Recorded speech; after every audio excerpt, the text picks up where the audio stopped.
തിരുവനന്തപുരം നെയ്യാറ്റിൻകരയിൽ യുവാവിനെ ഒരു സംഘം മർദ്ദിച്ചെന്ന പരാതി. പഞ്ചായത്തിലെ കരാർ അഴിമതികൾ പുറത്തുകൊണ്ടുവന്നത് പ്രകോപനമായി എന്നാണ് ആരോപണമുള്ളത്. മണത്തോട്ടം സ്വദേശി വിനോദാണ് മർദ്ദനമേറ്റെന്ന് പരാതി നൽകിയത്.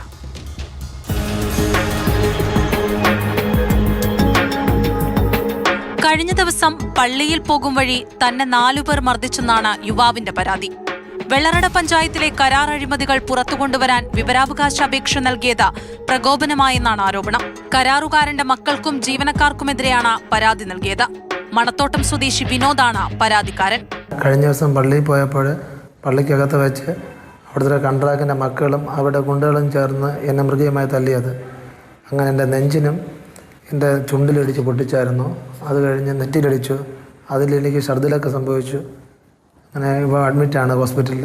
ദയനീയ അവസ്ഥയാണ്. ഇപ്പോൾ തലയ്ക്ക് നല്ല ഷേക്കുണ്ട്. ഞാൻ വെള്ളറ സ്റ്റേഷനിൽ കേസ് കൊടുത്തിരുന്നു. പക്ഷേ ഇതുവരെ വേറെ അന്വേഷണം നടന്നിട്ടില്ല. പനച്ചുമൂട് വേങ്കോട് സ്വദേശികളായ അജേഷ്, ക്ലൈമന്റ്, ഷൈജു എന്നിവർക്കെതിരെയാണ് വെള്ളറട പോലീസിൽ പരാതി നൽകിയിരിക്കുന്നത്.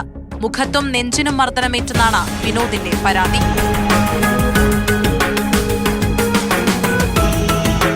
മാതൃഭൂമി ന്യൂസ്, തിരുവനന്തപുരം.